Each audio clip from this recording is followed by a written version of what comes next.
frickin' bonus here.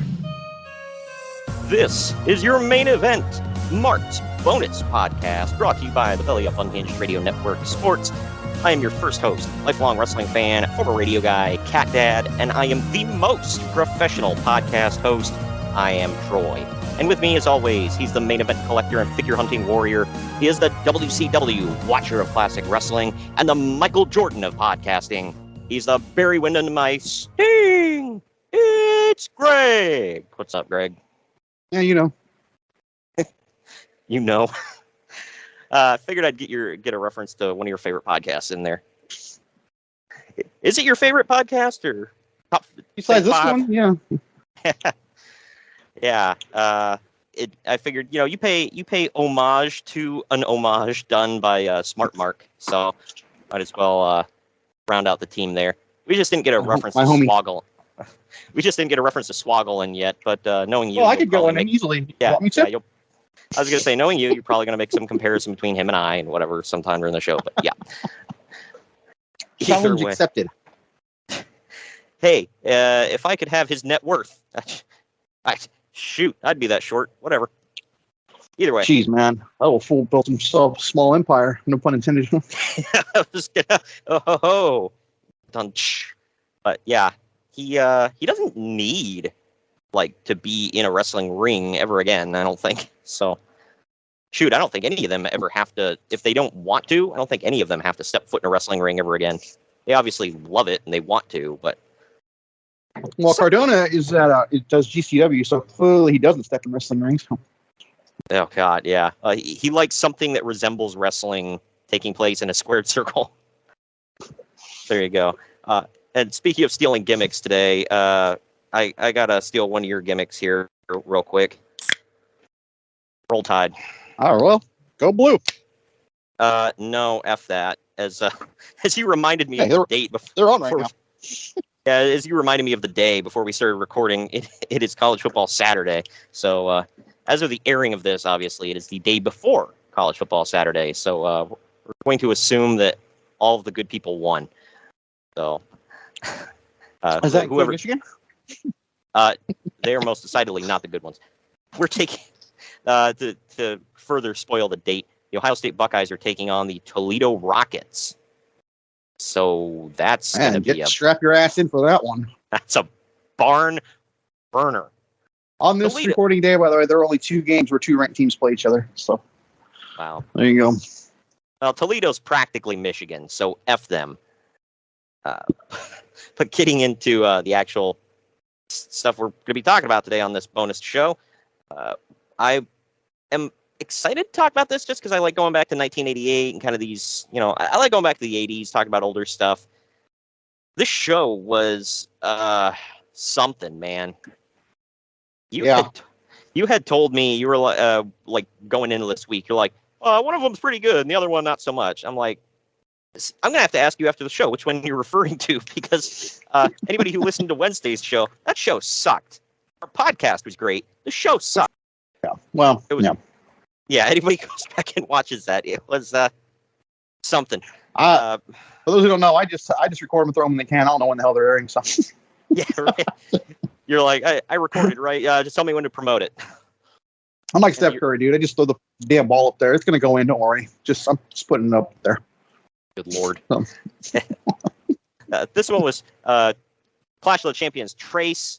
It was a show. It was. Yeah. Okay, I want to point out, going back to what we just said, when I was saying that, I might have thought something was airing before this that wasn't Fall Brawl, to be fair. Yeah. I think that's what I did. Yeah, probably. Because this was, I'll tell you now, this was the final Clash of the Champions under the Jim Crockett Promotions banner. And it was the first show ever to use the tagline Fall Brawl. So technically, this is the very first ever Fall Brawl show. There you go. There was stuff that took place. But anyway, time out here real quick to let you know that the main event Marks is sponsored by Swift Lifestyles. They are clean energy drinks and focus enhancers, great tasting vitamins, and big brain nootropics that are made and shipped from the USA. Go to swiftlifestyles.com and use our special promo code Main Event Marks. all one word, to get 15% off your order. It's Main Event Marks, all one word, to get 15% off your order at checkout. But now we're going to get into our first break here, and on the other side of this, we're going to talk about the news and notes right before Fall Brawl of 1988. Follow the Main Event Marks at facebook.com/Main Event Marks Pod, on Twitter at Main Event _Marks, and on Instagram at Main Event _Marks and at Main Event Collector.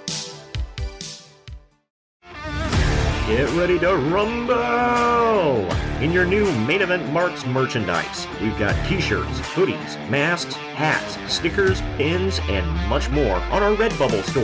That's maineventmarks.redbubble.com. You can also pick up some awesome clothing items with the latest updated show graphics on our Bonfire store. That's bonfire.com/store/main event marks. Support your favorite retro wrestling podcast and pick up some cool swag on our Bonfire and Redbubble stores. That's maineventmarks.redbubble.com and bonfire.com/store/main event marks.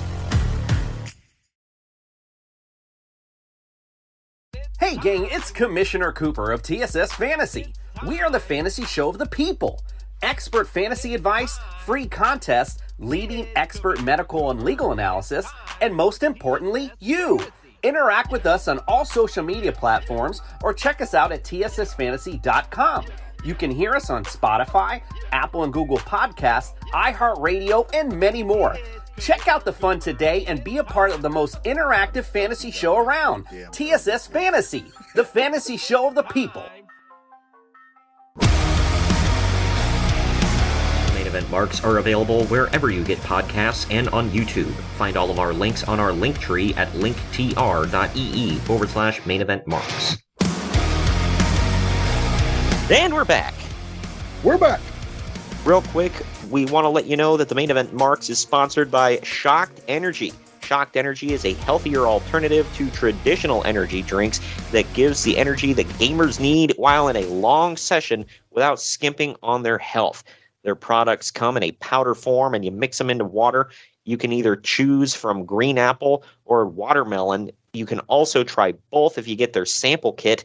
Use our special link that is down in the podcast description, or you can simply go to shockedenergy.com at checkout. Use the promo code MAINEVENT, all one word, to save 10% on your order. That's promo code MAINEVENT, and you're going to save 10% at checkout. Do you like your coffee like you like your podcasts? Gimmick and politics free? Well, so do we here at the Main Event Marks, and so do the guys and gals at Coffee Brand Coffee, where they ditch the gimmicks. You see, when you buy your coffee from other roasters, chances are that they've been sitting on the shelf for heaven knows how long. Don't rob yourself of freshness. At Coffee Brand Coffee, they roast to order, ensuring that you get the freshest coffee possible. And as Greg will tell you, that's what counts. Coffee Brand Coffee offers bagged coffee as well as K-Cups, and for the non-coffee people, they offer a variety of teas and cocos. Just click on the link down in the podcast description or go to coffeebrandcoffee.com and use our promo code MAINEVENT, all one word, at checkout to get 5% off your order. That's coffeebrandcoffee.com, and use the promo code MAINEVENT to save 5% at checkout. It's news and notes time. The top story here, it hasn't happened yet. Do you crack a can? I couldn't tell. I did. Okay. See, I don't want to crack it near my mic anymore because last week it freaking blew. If you listen, I forgot about that. I had to. It was a nitrous coffee, which was stupid. I didn't realize it, but yeah, you guys won't know it on the recording because my editing. But yeah, there was a crack. Oh crap! It's going everywhere. Pause. Nitrous coffee in a can, guys. Just be careful when popping those bad boys. I cracked a Monster that I just bought, and it's just right. Yeah? Not too much head. Yeah. Hey, Monster, sponsor us. I will drink you at least more than 50% of the week. So there you go. Either way, the top story here. The progress is slowed. This hasn't went through yet, but it's kind of the biggest story in the wrestling world at the time, or one of them at least. The Turner sale of Jim Crockett Promotions continues to drag on, actually taking steps backwards this week. Jimmy Crockett is still clearing up any outside or outstanding debts at this time. I'll get to that in a second. It's supposedly almost done. Supposedly almost done, except some big changes, or expect some big changes to come from it. Yeah, I'd say. A new name, perhaps? Yeah, a new name, some new bookers, a bunch of stuff. I mean, it's going to change gradually, I think. I mean, probably more suddenly in the backstage area, but it gradually changes, and then all of a sudden it's just like, boom, it's like a completely different company. But oddly enough, we're going through that right now with WWE. Right. Yeah, and the outstanding debts thing, Jimmy Crockett didn't have to worry about much of it, because if he would have paid all of his outstanding debts, he would have been flat broke and bankrupt. So, you see, sir, this is why I didn't pay. Right. This was not a good situation. Basically, so WWE, if anybody listens to anybody talk about how they structured stuff in WWE, they didn't give guaranteed money. They gave quote unquote opportunity, pal. And people always joke and laugh at that, but do you know how smart that is? From a financial side, absolutely. I can't believe he wandered away from that with the Bret Hart 20-year contract thing, but yeah, that was I think that was a one-time lapse of judgment. Either way, he had a lot of payments due in JCP, because JCP offered, as an alternative to WWE, because they weren't as big and they needed something to lure people in, they gave guaranteed money. And their way of doing that is they said, well, they only run, I can't think, like 2 or 3 pay-per-views a year over in WWE. They said, we're going to run 4 or 5, plus all the Clash shows. And that's going to make it up for you. We're going to pay you these big sums of money as payoffs for those shows. And then at the end of the year, if we haven't made it up, we have a big balloon payment that we owe you. Well, they didn't make enough. Where's that balloon payment going to come from? You can't pay them actual money. I know. Does it take a math quiz? I know. They think, well, we'll make it up on the next year or something. I don't know. Or maybe they think, by the end of the year, they'll get the money. Yeah.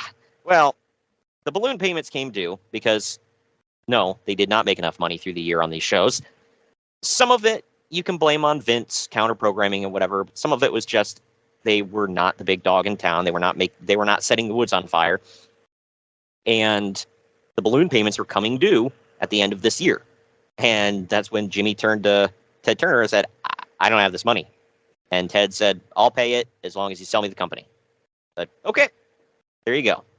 Well, CNN's got the money. Yeah, they at the time, Turner had deep pockets.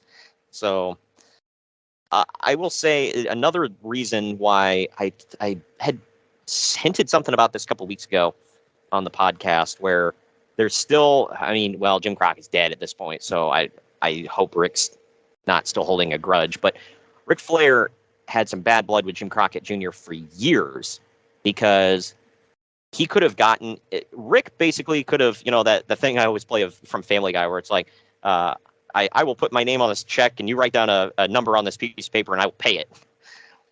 And that could have been Rick. But because Ted Turner, he was like, well, I want Ric Flair. Well, okay. And he was kind of kept there, but he wasn't told, hey, this is the reason why, because without Ric Flair, he doesn't really want NWA. So Rick could have got even more money than he was getting at the time. Nobody told him, and he got pretty pissed off at Jim Crockett for keeping that a secret. And I don't really know why Jim would have kept that a secret, because, again, he's not the one paying it. What the hell does he care? My guess is spite. Yeah, I'm like, did you hold something against Rick? I know Jimmy was. That's a question, dude. Like, think about it. Yeah, because he was super close with Dusty, and apparently there was some professional jealousy and such between Dusty and Rick. So I'm assuming it was. Yeah.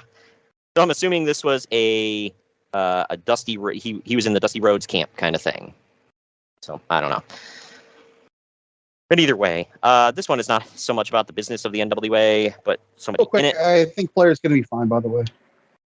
Yeah, right. I think he'll do okay. He's going to owe a lot of alimony, but that's his fault. Yeah, right. But somebody that's actually on the show There's a big story surrounding him. On the Steve Williams case, he was caught with 3 grams of coke, 22 grams of pot, 2 grams of mushrooms, assorted barbiturates, 240 steroid tablets, and 28 milliliters of injectable steroids. That sounds so damn fake. And who has kicker, all that? I know, it's like he had a traveling pharmacy in his bag. And get this, it was caught on him going through an airport. I am shocked. Yeah. That'd be the one place I thought he'd get away with it. Well, if the judge throws the book at him, he's facing up to 18 months in prison, which you think in 2022, he got caught with all of this crap going through an airport. A year and a half. Like, what? But that's Rikers Island right there, dude. I know. But since it is his first offense, he'll likely be getting a warning and a fine. Today, if you tried to smuggle that much stuff through an airport, you'd probably get 5 to 6 years at least. Prosecutors were going to charge him with trafficking, but then changed their minds. It's the coke and steroids. I think that would be the most thing. Right. Right? I mean, I would think. Right. I mean, I don't know. He's got mushrooms. Yeah, like you said. Well, it said assorted barbiturates. Like, what? I'd like to know. Yeah, specifics I guess the more specific it gets, the worse it gets. But yeah, it's like, what are the barbiturates? Did you have a prescription? I mean, I'm assuming not if they're including that in the story. But actually, back in the 80s, the steroids could have very well been a subscription. Now that I think about it, prescription. Huge difference. Yeah, right. I would assume so, but he had 240 tablets and 28 milliliters of injectables. So I'm like, how many do you need? I'm assuming no doctor is going to write that prescription unless he's a dirty doctor. No disrespect to the deceased, but he wasn't that big of a man, so he clearly wasn't doing that many steroids. I don't think. He was large, but yeah, it's not like but he was not like steroids large. He wasn't like Lex Luger. Yeah. So, but either way, also in the NWA, Ron Garvin's absence is explained by, get this, Dusty Rhodes beat him up so badly in a street fight that he'll be injured for about 4 to 6 months. So who the hell's booking this again? I thought it was Dusty himself. Yeah, yeah. I really wasn't sure if you were being sarcastic. I couldn't tell. But, yeah, no, I really couldn't. Okay. I'll get into this more in the show, but yeah, Dusty Rhodes is booking at this time, and my lord, isn't he gone at the end of this year? By the way, I know he's at the Royal Rumble in 1990. Okay, maybe he's kind of the end of '89. Wait, he might be a referee at SummerSlam '89 too. On his way out, so he's definitely on his way out. Things like that. So. Yeah, Clash. I'm trying to figure out which Clash of the Champions it was, because it was like Clash of the Champions, Christmas, something, Christmas Chaos, Christmas. I don't freaking remember. But either way, that was like one of the last straws for the old Dust Man. It was. Gosh. Yeah. What was the issue there? Why didn't you like Garvin? Oh, I'm completely wrong. It was Seasons Beatings. And it was at the end of this year. Dusty Rhodes won via disqualification over Road Warrior Animal. That was the old spike in the eye dealy. So, and he did that previous to the Clash of the Champions, but Clash of the Champions was like the final straw because Turner bought the company and was like, "Hey, cool it on the blood." And Dusty's like, "Well, I'm booking this show, baby, so we're gonna have all the blood. I'm gonna get stabbed in the eye, baby." And so he freaking did it. He's told, "Hey, cool it on the blood." So he does a stabbing in the eye with a spike angle. Got a stab in the eyes and be blind forever, bro. Right.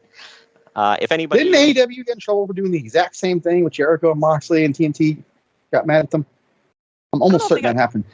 I don't think they got in trouble for it because they turned right around and because remember he blinded Moxley with that way, obviously an homage to that angle, and then Moxley turned right around and jabbed car keys into the eyes of Santana. It was like a couple weeks later. You remember that? I don't remember that, but that's a real sentence you just said. And then they had an eye for an eye match. Right? You don't remember that? I remember that. Yeah, they were both wearing eye patches. Yeah. So, and it was different than the eye for an eye match between, what was it, Rollins and Mysterio. Mysterio. Yeah. Yeah, different, but same horrible premise. So. Well, no, it's sort of, but the eye for an eye was just like a tagline basically in AEW, whereas WWE, it's like, bro, you got to put his eye out, bro. It's okay. Doctors work a miracle. Mysterio has 2 eyes again, so it's all good. Who would have called that? I sure wouldn't. That was probably the worst thing that he's done in years, man. That was right up there with WCW 1995 bullcrap. So, yeah. I'll never forget Samoa Joe commenting on that. And when Seth Rollins did it, Samoa Joe saying, "It's out," really popped the hell out of me. I'm like, no, it's not, dude. Shut the hell up. Good Lord. It's out. Yeah.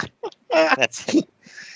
Who would sign up for that kind of match anyway? Like, thinking like realistically about this. Like, yeah, I'm going to get signed up for a match where I possibly have to get my eye put out or put out another man's eye. Like, yeah. Like, what kind of sick ass are you?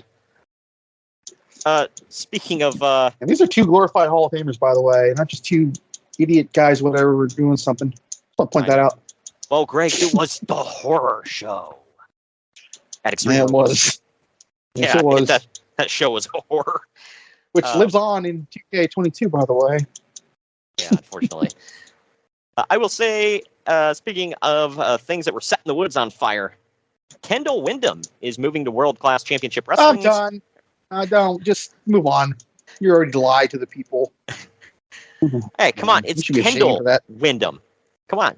But he's moving to World Class Championship Wrestling for reasons that elude Uncle Dave, leaving behind the obvious joke we can make about that. Okay, hold on, though. What am I missing? He wasn't there?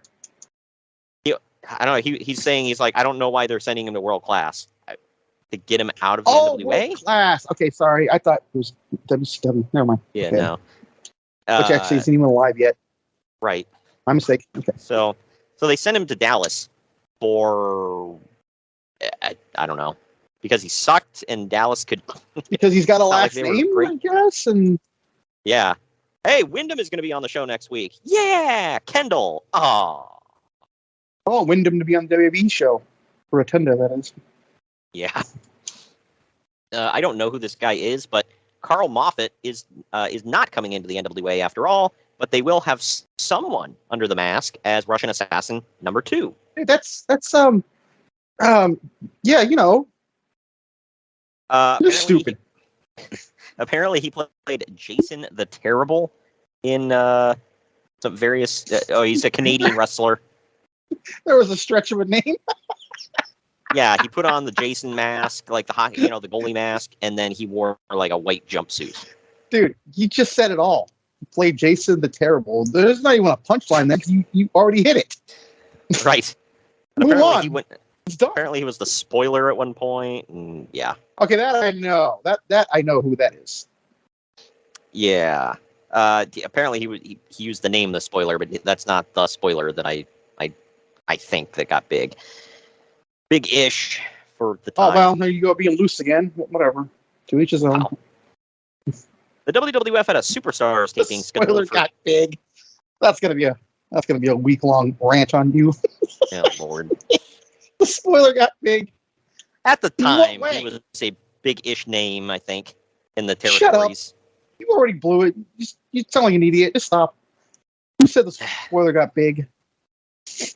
Just don't. I stand by that. I think at the time he was one of those masked wrestlers that. Let's see. Yeah, okay, that was a guy who trained. That was a guy, Don Jardine. That was a guy who trained the Undertaker. Yeah, well, sometimes people get bigger than the trainer, so. Well, of course, the Undertaker is much bigger. Okay. Okay, let me ask you a question though. Okay. I'm going to assume you're right because you looked this up and it's on the internet, which means it can't be wrong because obviously, as we all know, it can't be wrong. So you can't put it on the internet if it's wrong.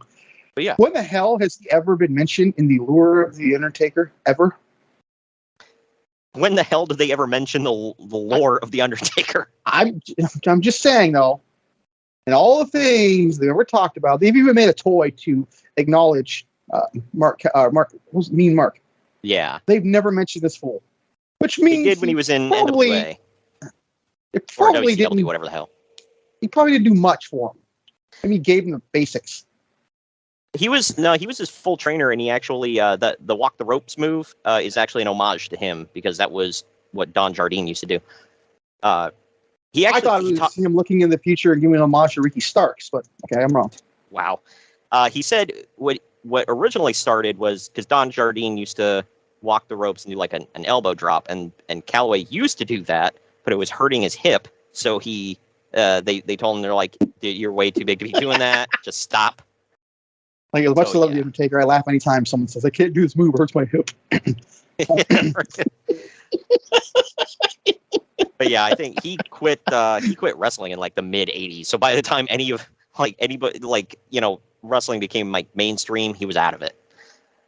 So he was a very local kind of guy. But either way, that's our dive into the spoiler Don Jardine for the show.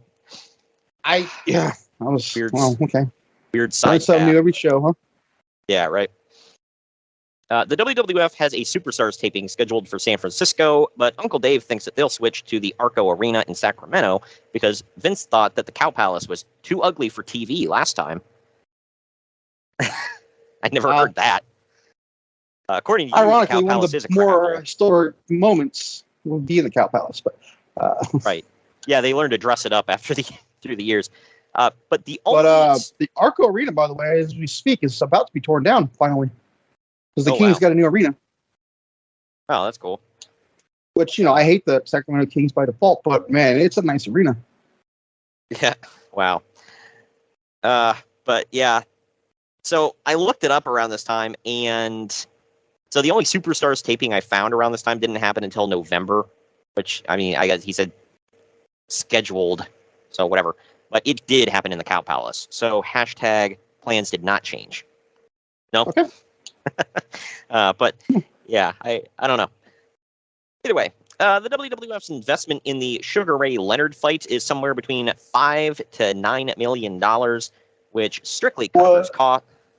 Was this against Lalonde by any chance?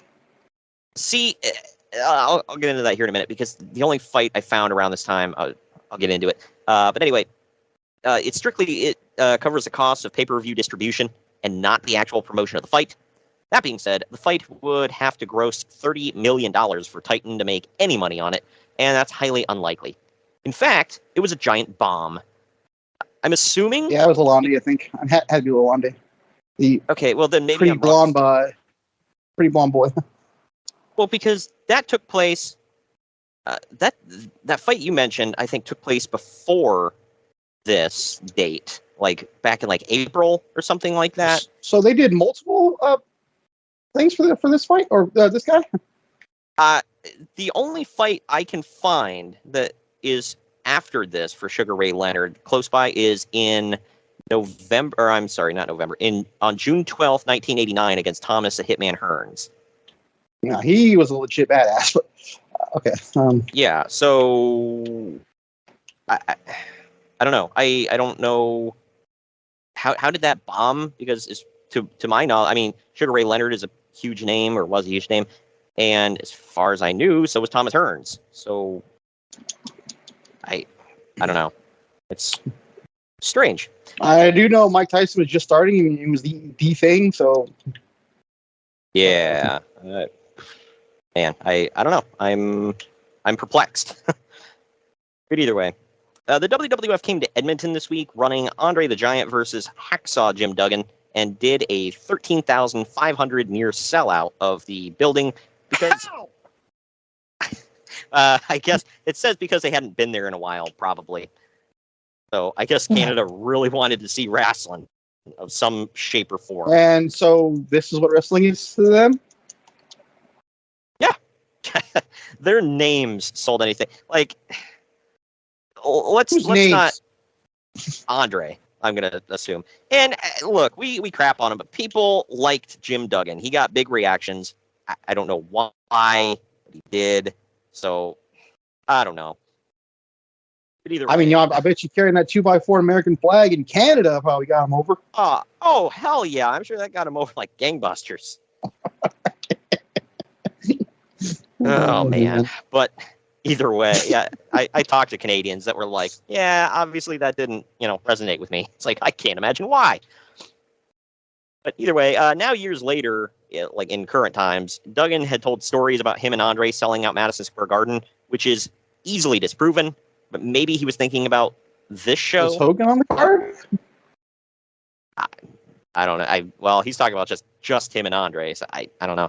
But they're trying to give him the benefit of the doubt. Maybe he's got, foggy memory, whatever. Obviously wasn't MSG. Around this time, maybe it was this show. It was probably the Knickerbocker Arena or something, like in Albany or something. Not MSG. Yeah, I don't know. That's weird. Because Brooklyn didn't have an arena back then, I don't believe. And no. Maybe out on Long Island. But I feel like Knickerbocker Arena was the only other one they went to back then. Yeah. Again, I could be wrong. I think this is... He might have been just thinking about this Canadian show, because it's really the only thing around this time that was close to sold out. So, I don't know. Kind of weird to get Canada and New York, Madison Square Garden confused, but whatever. I guess the dates all kind of run together after a while. Look, I'm not trying to be funny, but he was known for snorting a lot of coke back then, so... That's why he got... one of the reasons why he got fired, yeah. That plus traveling with a heel. Speaking of drawing a heel, power, an anti-American heel. But... Yeah, right. Speaking of drawing power, Randy Savage's matches with Ted DiBiase have been tapering off, but the Andre series is doing really well. In particular, the WWF house shows in Canada have been doing $300,000 gates, mostly because they're actually paying attention to promoting them instead of SummerSlam, which was not available in Canada at all. Oh, why? I guess they didn't have pay-per-view up there or any way to stream pay-per-view up there. That's what I'm guessing. I don't know. All right. Yeah. But the WWF did a Superstars taping the week before SummerSlam and ran an angle at the beginning of the show where the Ultimate Warrior squashed Honky Tonk Man to win, quote-unquote, the Intercontinental title in an impromptu challenge. Then he, quote, defended as the new champion in a series of squashes that would, of course, air after SummerSlam, but before Jack Tunney, quote, reversed the decision at the end of the night and awarded the title back to Honky Tonk Man. That is so stupid. I mean, I know it was the norm back then, but wow. That's how they got around, he's got the belt on these tapings, but it's before he wins the belt. So we got to do this BS angle at the beginning of the show and then after the show, and yeah. Dumb. Why not just not do it until SummerSlam? Because you got to get the tapings in the can, pal. But anyway. At the same tapings, WWF ran the famous angle with Jake the Snake Roberts stripping Rick Rude down to his G-string.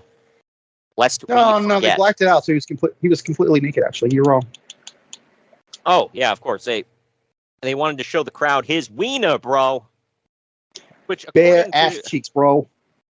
Which, according to Honky Tonk Man's unhinged rants back in the day, where, Rick Rude actually died because he was shooting steroids right into his Johnson and it turned black and fell off, so he killed himself. Oh, my God. Did people believe that crap still. I did, yeah. People still believe that, Are you... people like, I'm what? serious. I've seen people on Twitter say that. Oh my they refuse gosh. to say anything else. Yeah. He had a heart attack. He didn't kill himself. And his Johnson did not turn black and fall off, to the best of my knowledge. Not that I'm, not that I'm a connoisseur of Rick Rude's doll. Hey, look. Hey, I looked, okay? It was there. It was ravishing. Hashtag plans did not change, okay? The Johnson did not fall off. Why is that thing with him? You remember when he was talking crap about Brett and he said that Goldberg kicked him so hard he couldn't even get his thing hard? I forgot about that. Is male genitalia a thing with this fool? Like, if he doesn't like you, he's got heat with you. He's going after your penis. That's a cut. Saying. That's a cut. I'm just saying. Well, to anybody out there, look, I'm not judging you, Honky Tonk. All right, if you got something to tell us, I got him. Just not because of that, but why are you so obsessed with their things? Well, that's what I'm saying. Look, dude, I'm not judging you. If you got something to tell us, just say it. All right. I'm not judging because I'm judging. Dude, seriously, you can't pick a better target. Well, apparently his target of Apparently, his target of choice is men's genitalia. So there you go. I'm reminded of the South Park folks, episode. All real. We're not joking. It's out there on YouTube. Look. Yeah. Oh, I know. It's real. I'm reminded of the South Park episode where they kept going on. Tom Cruise won't come out of the closet. Anyway, Owen Hart debuts as the Blue Laser, but Uncle Dave notes that they screwed up at a show in Philadelphia and announced him as the Blue Blazer, like he was some kind of sports coat or something. Hashtag plans changed. I don't know if I believe that. Why wouldn't they have just fixed it? Yeah. So Dave got his name wrong, and then when they got his name right, he's like, they're wrong. They don't know what they're calling this character. I do. Right.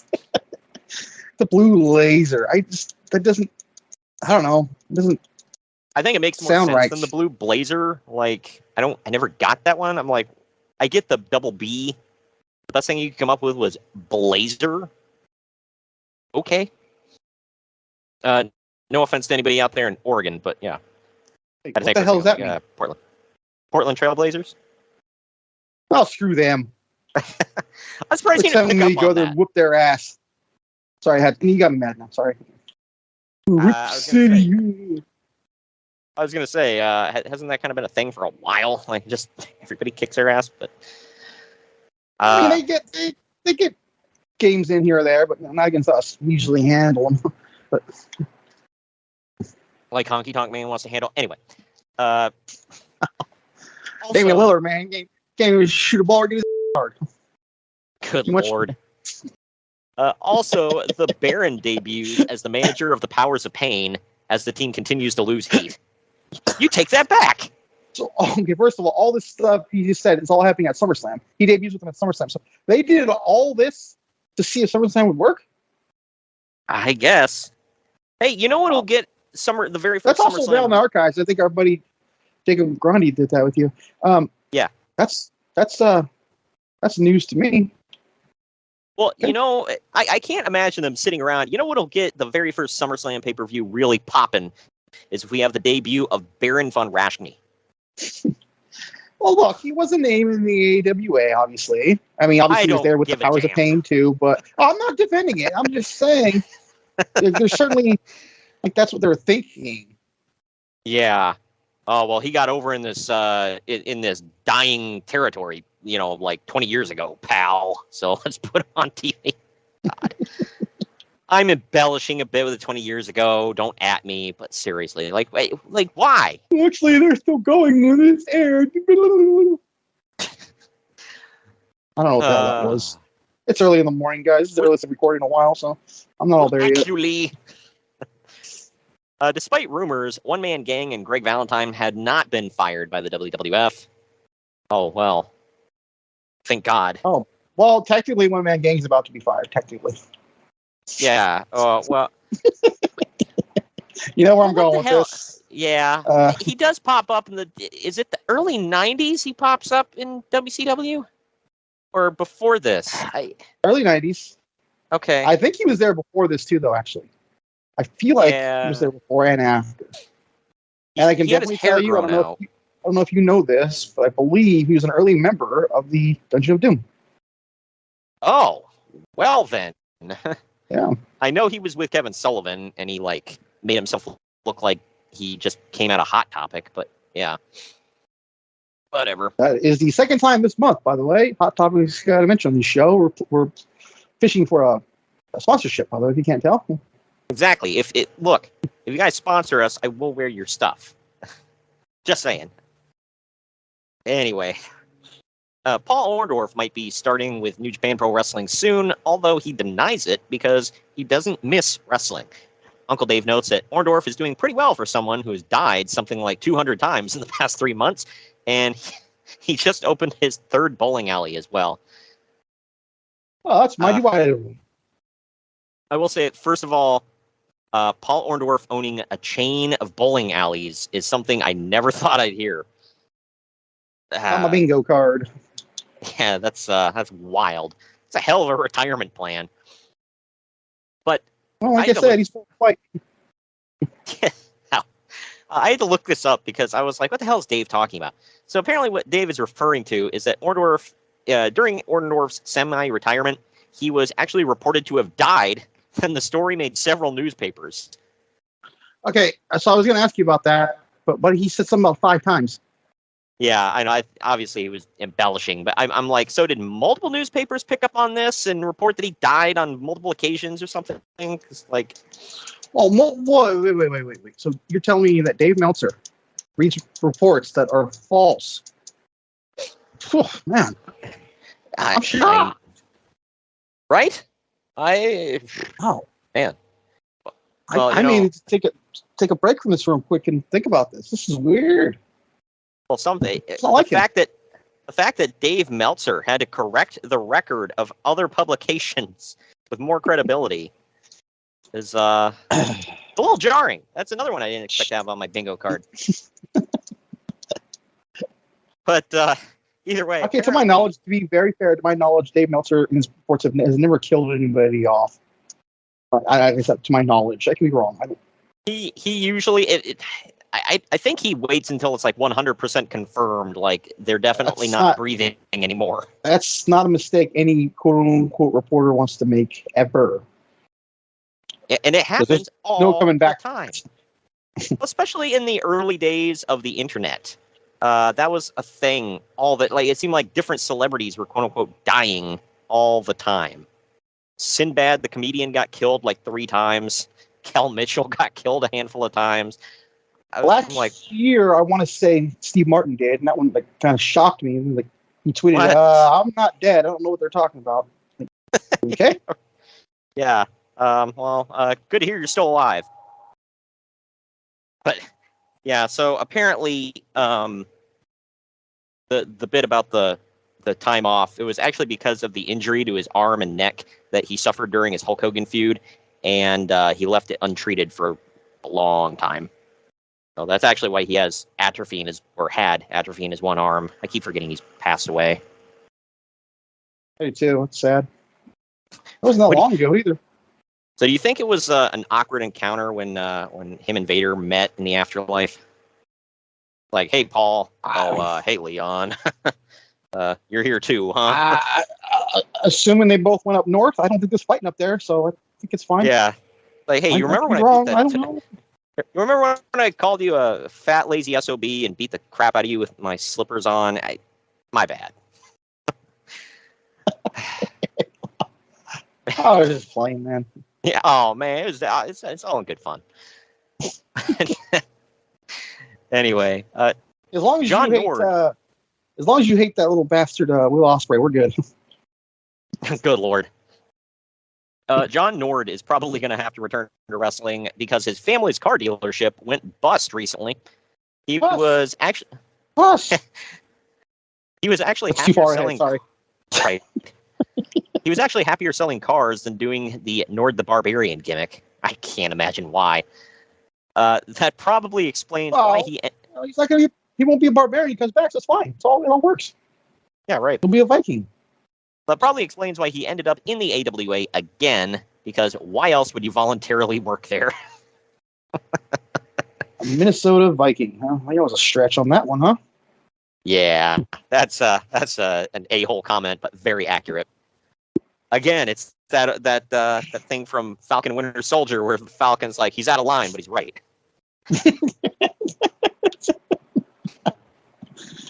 And obviously, for anybody that doesn't know, he was the Berserker in WWF. So Berserker, for a minute, he was the Viking, and then he was the Berserker. Yeah, he tried to stab the Undertaker with a sword in the middle of the ring one night too. That's no joke. Man, so he's the catalyst for the Viking experience that we all had, and for Drew McIntyre's eventual gimmick. And for Drew McIntyre, yeah. Yeah, so there you go. What a trendsetter, huh? He's getting some residuals out of that. And he had a Mattel toy. So obviously he left some kind of an impact. And you know what? It's kind of rare to find now, and people charge up the butt for it. So, out the ass, sorry. Yeah. Well, that was a Freudian slip. They charge up the butt. Oh man.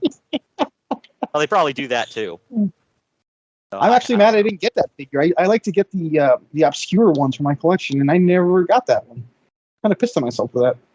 You got the Goon, right? I got the Goon. I got Zodiac. Yeah, I get the obscure. I'm gonna get Farouk Assad when he comes out. I love getting the. People are like, why do you have that? Like, because they're the obscure ones. Why wouldn't you want that? Yeah, it's freaking It's not weird. like a joking, like, ha-ha way. It's like, it's a weird one, and I want it. Well, first off, it's a conversation piece, if nothing else. Right. Second of all, like you said, these weird ones, they usually fly off the shelves. I mean, the Goon I've been finding is kind of a peg warmer recently, but I'm sure I have not seen it on a peg here in California at all. I had to make a deal with a major mark in Dallas for it. Oh wow, yeah, I've seen quite a few of them around here. But I'm sure someday they'll be worth a lot. There were some ones back in the day that I wish I would have picked up. I'm like, damn it, yeah, because you can't find it anywhere, even on like, if you find it on eBay, it's a couple $100s. It's like, what the f. I'm waiting for a Duke Josie one myself. Hell yeah, man. I just got to part of 1994 when his vignette starts, and they are just, oh, good lord. I'm coming to the WWF to take the trash out. It's weird to think that he was part of the Bone Street crew. Oh man, that's a hell of an addition. That's like the Just Incredible in the Click kind of story. He really is. It's like it's like that whole crew is a motley crew, to be fair. Yeah. Well, they need him and T.L. Hopper and put them together. They can be the Dumpers or the Dumpsters or something to that effect. Something about dumping or taking the crap out. I don't know. Good lord! You're saying all these words. The dirty white boy, T.L. Hopper. Come on. Anyway, was he also Madonna's boyfriend? No, that was Spicoli, Louis Spicoli. Forgive me. Yeah, that was his name down in Mexico of all things. Speaking of the AWA, this is our final story here. Hold on. I'm going to assume there's no This Week in ECW. In '88? No. But there's This Week in AWA, which is, we don't cover this time period enough for me to have a stinger for that. So, it is what it is. But the AWA's pay-per-view, in quotations, continues to be a complete debacle. The planned date is now back to November, this time in Chicago, but every arena in the city has turned Vern down.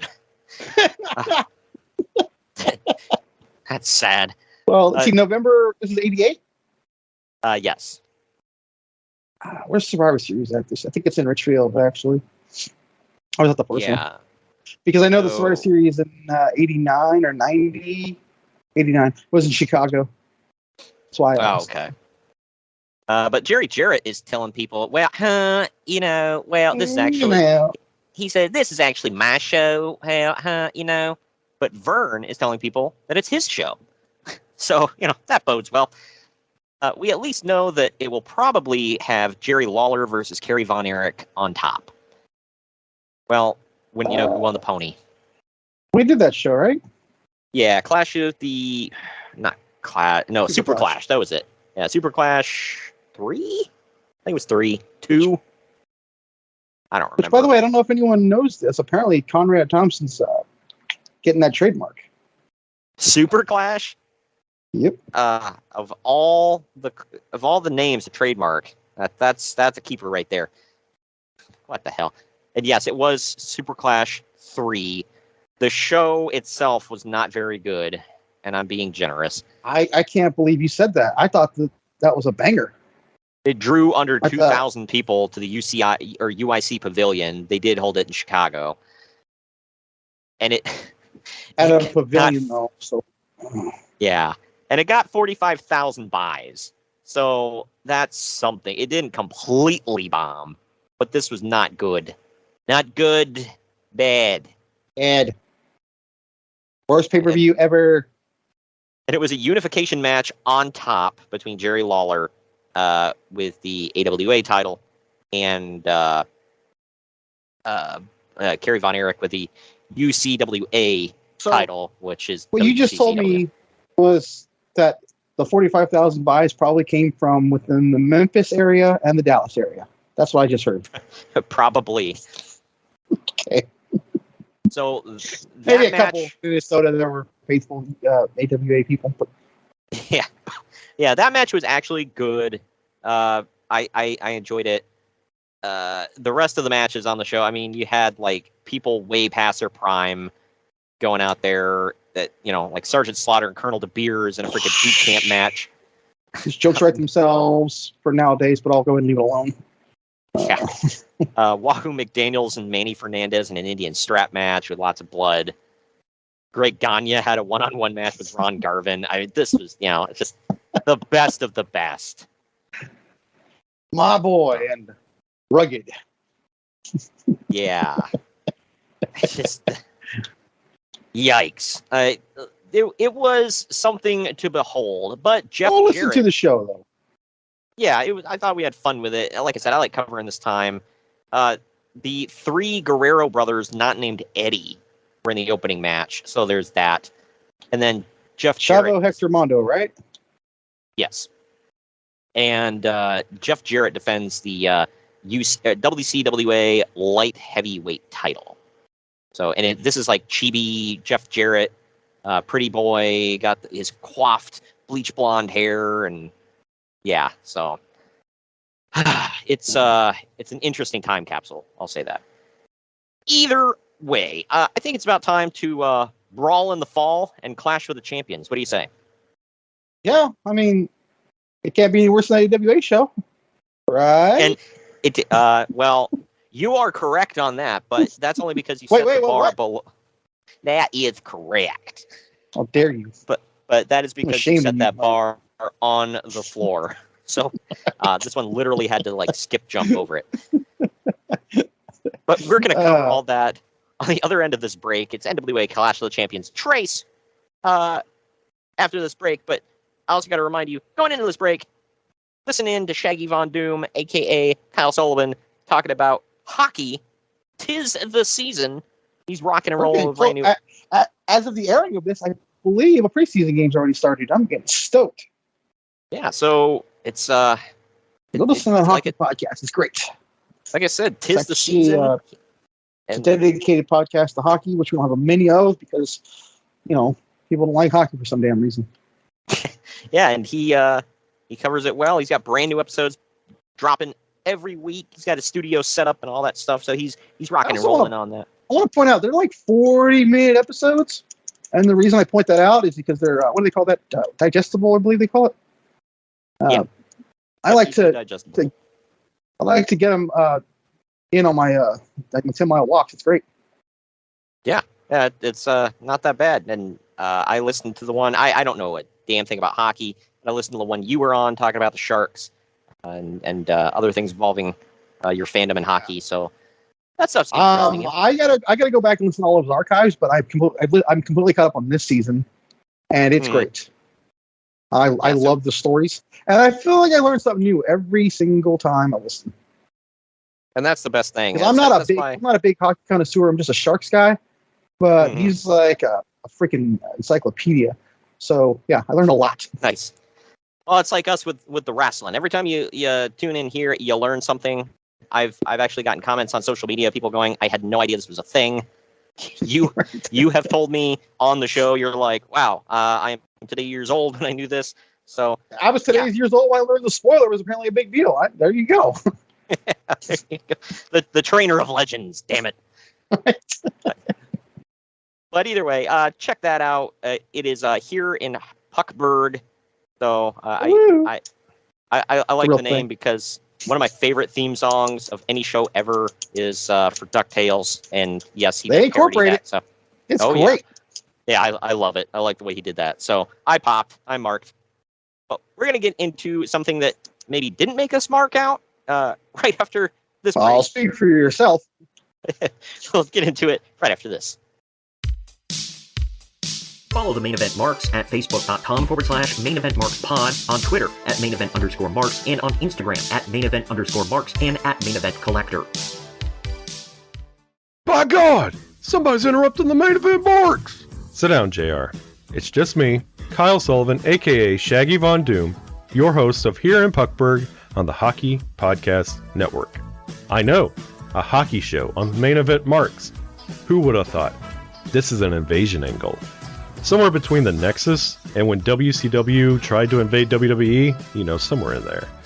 But I'm over here just telling you that one half of your tag team champions over here, Greg, he told his story of his love for the game of hockey over on my show. And if you'd like to hear that story, all you have to do is search Here in Puckburg wherever you get your podcast or on YouTube.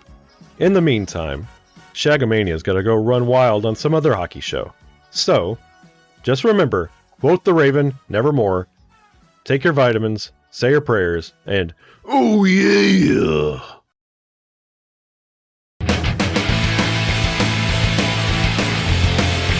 Marks are available wherever you get podcasts and on YouTube. Find all of our links on our link tree at linktr.ee/main event marks.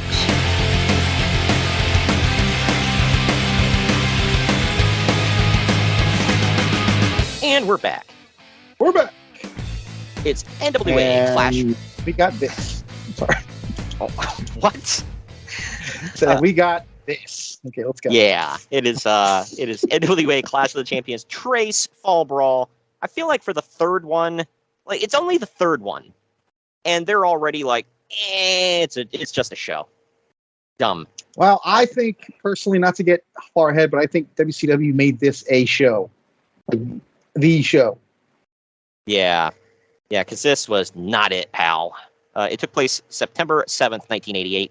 At the Albany Civic Center in Albany, Georgia, and had an attendance Not of New York. Had an attendance of 3,700 people and a TV rating of 5.4.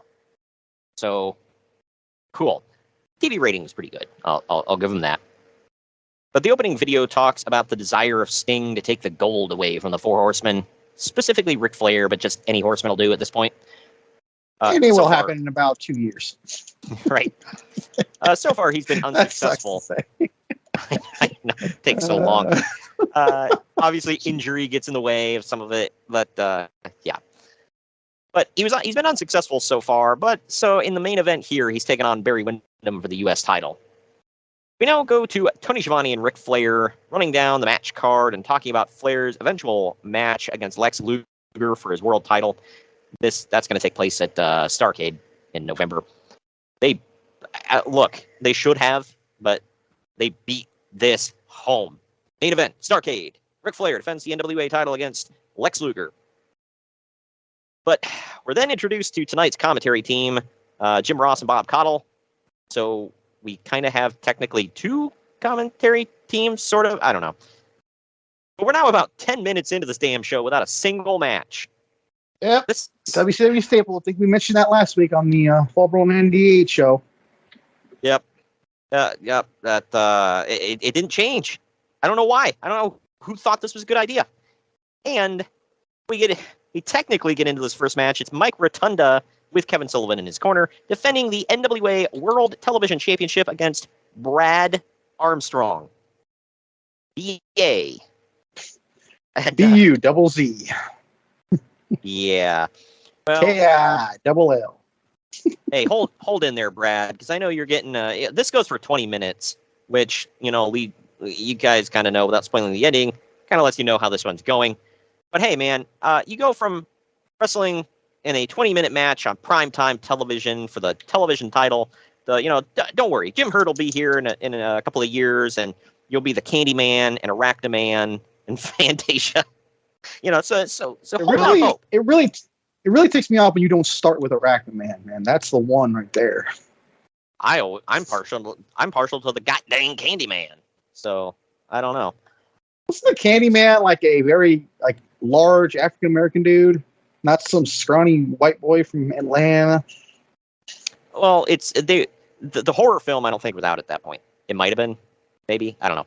But either way, I was just trying to be a smart ass. You are correct. But his gimmick was he comes out and gives candy. This grown ass man with a mullet comes out and gives candy away to the children before his match. I just want to point out that you needed to accentuate that he has a mullet. I don't know. To me, that makes it creepier. So I don't know. Either way, take a pause real quick. I was talking to a friend yesterday. You know, we always talk about when someone's got a mullet, sweet mullet. What's it called? High and tight and all that.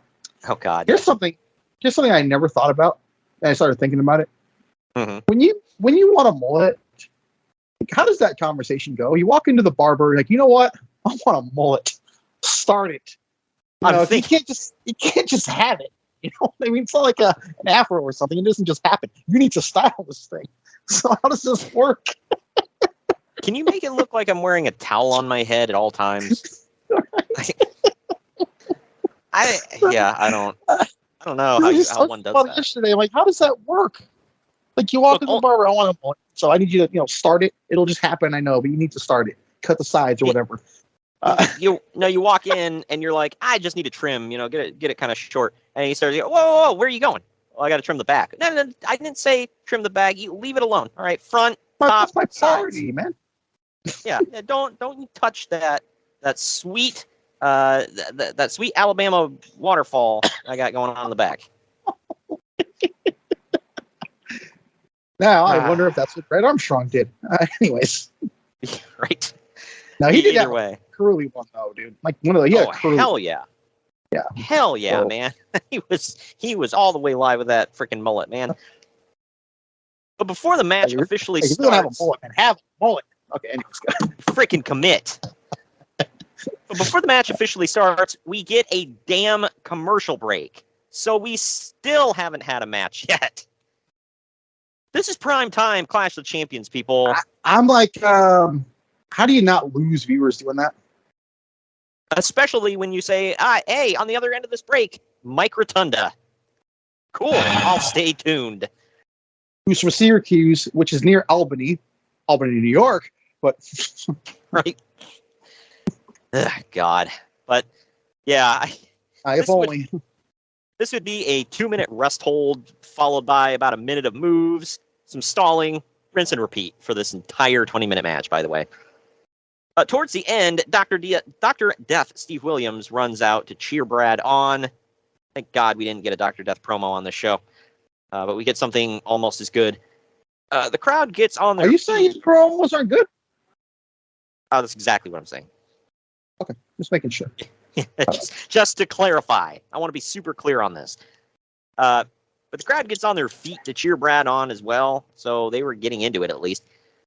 It looked as if he might do it a few times, but he does not. Rotunda goes for pin attempt after pin attempt, but the time limit runs out. It's a draw.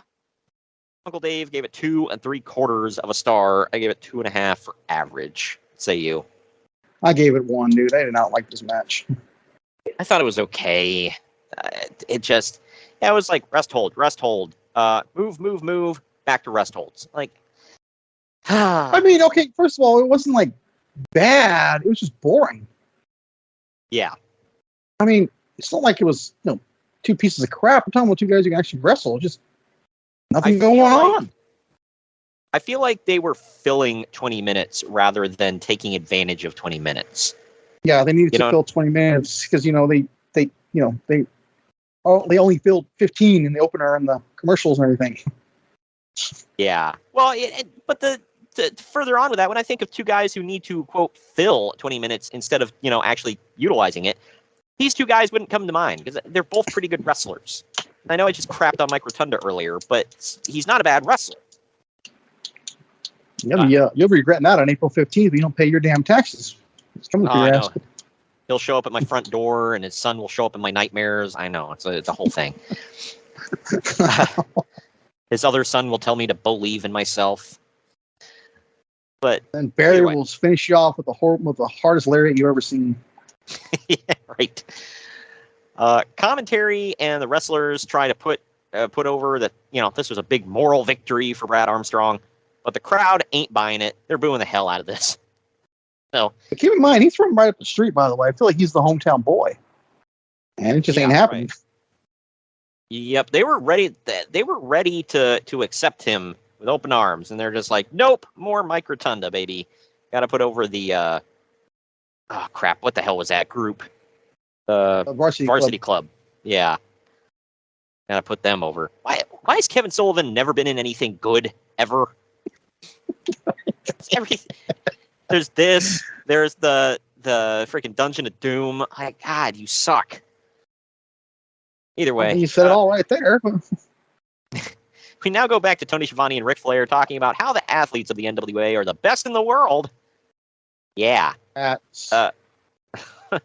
Flair says that he's got the greatest conditioning of all of them, however.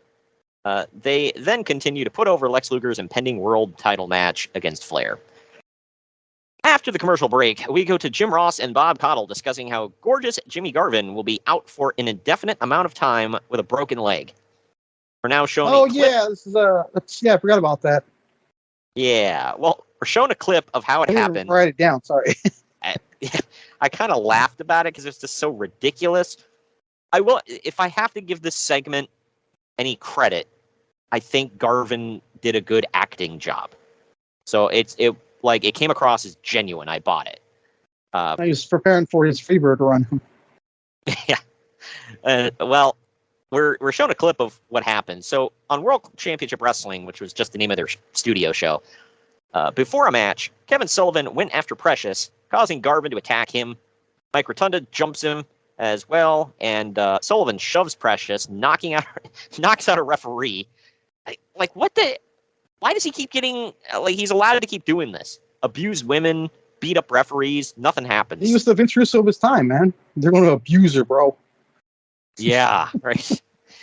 But while Rotunda is holding Garvin down in a front face lock, Sullivan grabs two concrete slabs. Where I don't know, but then he just picks them up and frickin'. You always have to have two concrete slabs just sitting around in the studio, dude, just in case. Oh yeah, you never know when you got to break a mother effer's leg. But Sullivan, I'm like, damn, these things must have been made of something somewhat soft, whatever. Because he picks them up, freaking slams these mother effers down into his shin. He doesn't drop it or come down with it. He picks it up, freaking throws it down as hard as he can. I'm like, mother of God. And Garvin screams in pain. And then a bunch of baby faces rush out, and Sullivan and Rotunda book it. They eventually have to stretcher Garvin out of the studio. Conrad Thompson looks like they got this stretcher off of that show MASH. Wow. It kind of does. I didn't really think about that. Yeah. He was like, where the hell did they get this stretcher from? The Korean War? They're taking them home from Korea, dude. Yeah, right. Well, we can't afford a real stretcher. So, we'll have to make do. Anyway, from that, we go, from I don't know if this is up, down, or lateral move. We go from that to the Sheepherders of Butch Miller and Luke Williams, who some of you may know better as the Bushwhackers. They don't wash their hands. Well, Butch for sure. Yeah. They're with Rip Morgan in their corner. He is their, quote, flag bearer. And they're taking on Nikita Koloff and Dr. Death Steve Williams. What an effing Fresh off his arrest. Yeah, right. Fresh off his drug trafficking charges. This goes for about 17 minutes. Yep. My one note in here is, good Lord, why this match? Why this much time? Well, I will say we actually, and you can, I don't know if this is a positive or a negative. It's just a statement. We actually get to see the Bushwhackers / Sheepherders try to wrestle and not just brawl and use weapons. And oh boy, do they suck. Oh, man. One of my first notes is, why the hell would you book these fools to go over a quarter of an hour in prime time? What could possibly be running through your head? God dang. By the way, by 6-7 minutes, by the way, I'm already checked out of this damn match. Well, and a commentary note here was Jim Ross saying that the NWA is all about the best versus the best, has a lot less weight to it during a Dr. Death and Nikita Koloff versus Sheepherders match. Well, now hold on. The best what? You know what? You're you got a point there, but he kept talking about how we got the greatest athletes in the world, and wrestling lives here in the NWA. It's the best versus the best, and it's like, yeah, sure. about that. Yeah. In the end, Nikita gets the hot tag, nails Luke with the Russian sickle, and pins him to win. Uncle Dave gave this 3 1/4 stars. I gave it dose for below average. What say you? I gave 1. it 2 only because it was better than the last one. Oh, okay. But, yeah, I thought 2 was a fair rating. It was not like complete unwatchable garbage, but it was not good. It was just too damn long. Yeah. Oh yeah. I feel like this is a running thing with this show. Yeah, I have the desire opener was long. to The last match was long. This match was long. Oh, God, dude, I know. They make it seem like they've got a shallow roster or something. It's like you do not. You just said you have the best roster. Yeah, right. And I get giving some people time, but whatever. Yeah, I have no desire to see the Sheepherders go over a quarter of an hour. No, thank you. Something else I had no desire to see. What's up next? It's not complete garbage. Oh, but, yeah. Good Lord. It's oh, wow. Well, okay, maybe we'll agree to disagree. But it is Dusty Rose, baby, taking on Kevin Sullivan with Gary Hart in his corner. What about? I know you're thinking, folks, how can Greg think that's garbage? Well, stay tuned. Well, I don't know if you get the same thing looking at him, but Kevin Sullivan, to me, looks like he's about to tell us how he was in Nam and killed 50 men. Shout out to anybody who gets that reference. But good Lord. Gary Hart gets involved a bit. At one point, Sullivan jabs the golden spike into Dusty's throat and then to his chest. He stabbed his man boobie. Yep. We got glorified murder happening on the show. All right, he's gonna spike his ass. He's gone forever, bro.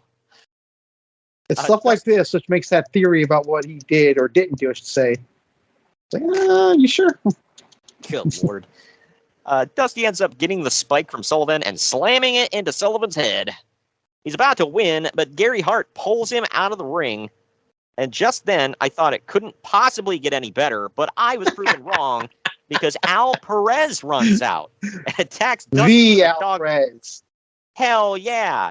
Seth Rollins' dad. Now that I said that, you won't be able to see it. Yeah. But the headlining top of the card marquee name Al Perez runs out and attacks Dusty with a dog collar on a chain because hell yes. And Perez. Jim Ross is yelling his name like this is like the biggest heel in the world. Al Perez! Al Perez! My God, it's Al Perez! He's coming to whip some ass. My note there, by the way, is who the hell gets this excited about Al Perez? They acted like he mattered back in the day. And I know. I don't think he was. They didn't act like he mattered. They act like he was the guy. I know. He cut decent promos, and he was not horrible in the ring. I just never gave a damn, and I don't think anybody else did.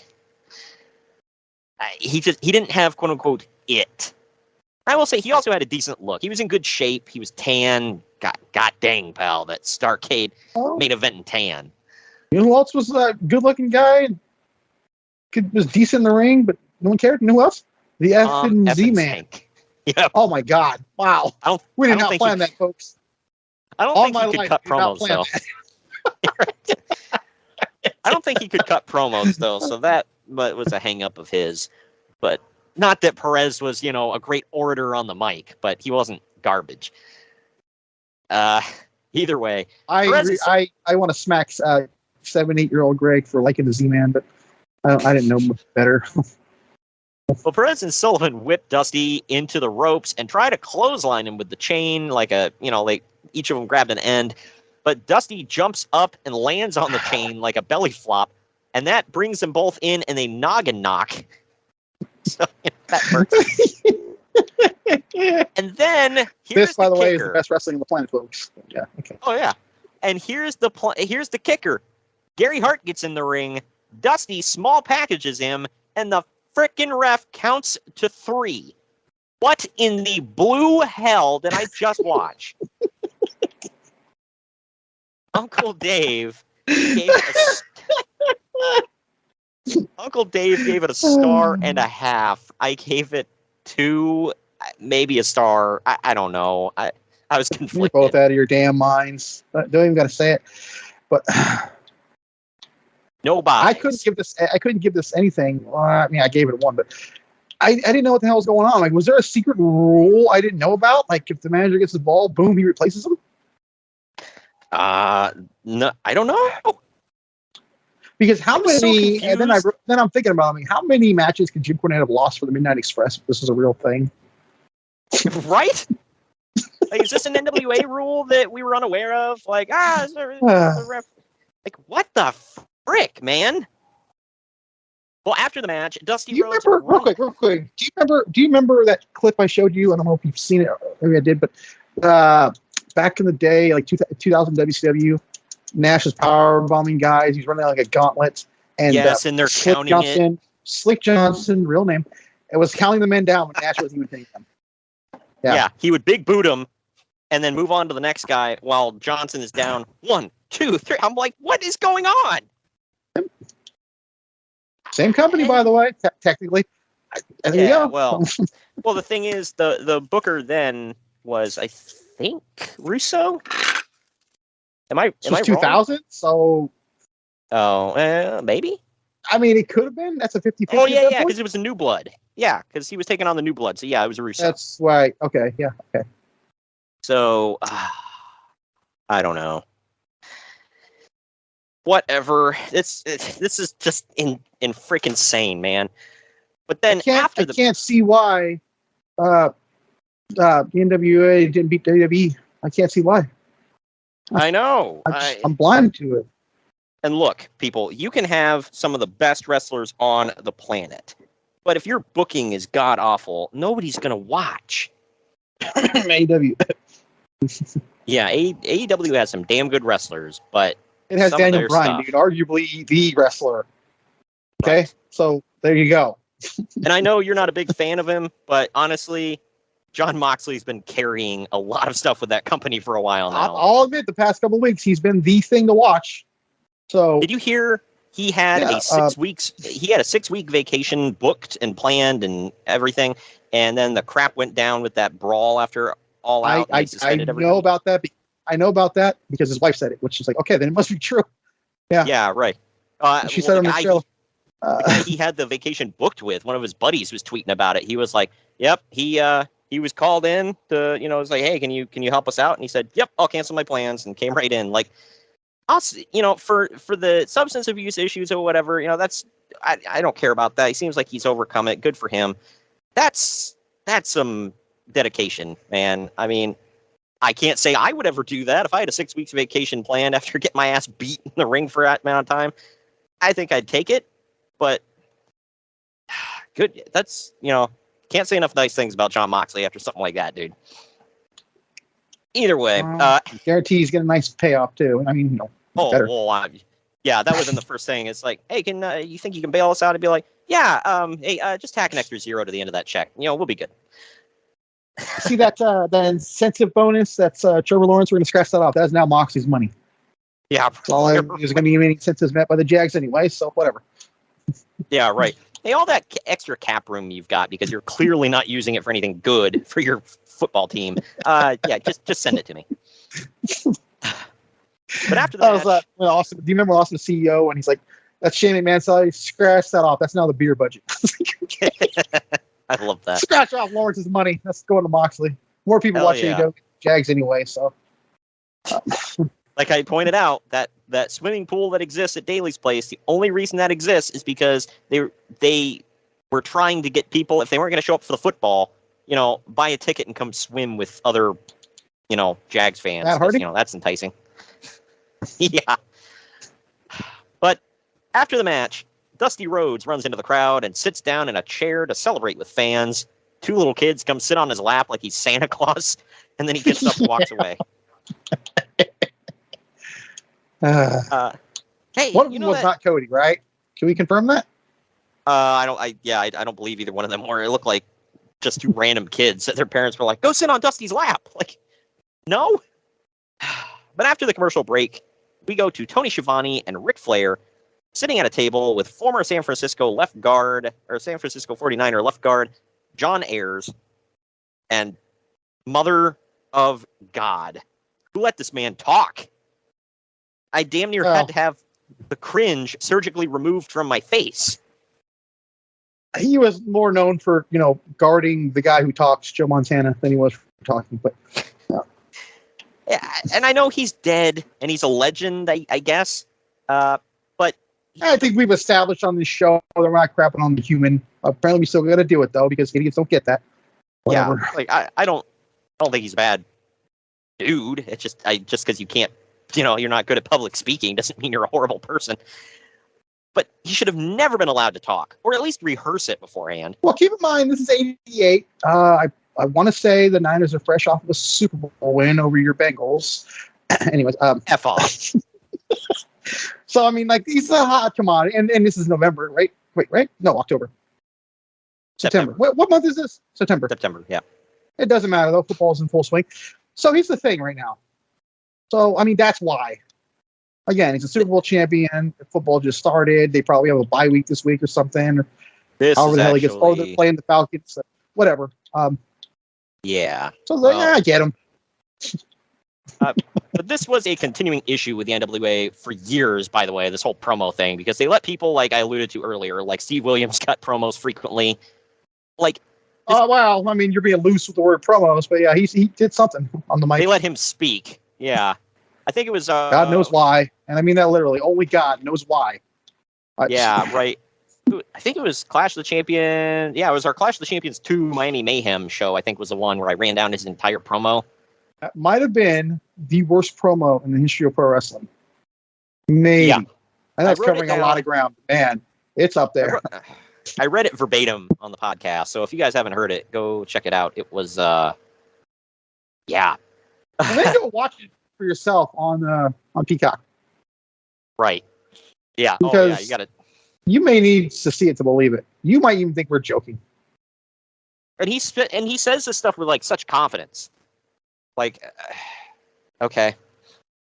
Either way, the camera angle, by the way, it added to it. Did you realize it was like an upward shot, looking down ish kind of camera, like the tripod was too high, or something. It looked so completely off. It was. Like, it looked so stupid. I know. But we went from that last match, which was not good, to this match.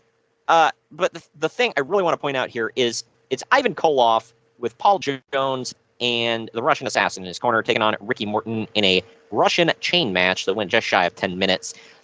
We had one of the low-key best managers of all time, in Gary Hart, represented in the last match. Now we have one of the worst managers ever, Paul Jones, in this match, following it up. The bold strategy, Cotton. Let's see if it pays off for him. Wow, I can spoil that for you. No, it doesn't. But anyways, let's go. And anybody who wants to, like, I don't know. Then again, I didn't think there were a lot of people that we've trashed on that had a lot of fans. So this might surprise me. If there are any actual Paul Jones supporters out there, I would like you to actually tell me why. What about anything he's ever done? Let me put an asterisk on that. You can't be related to him. Okay, yeah, okay. And if you are related to him and want to tell me why, it can't be, well, because I love him and he's, a family member. It has to be, like, outside of that. All right? Ah, man. But anyway. Man. If people don't realize this is a passionate thing to Troy here about Paul Jones.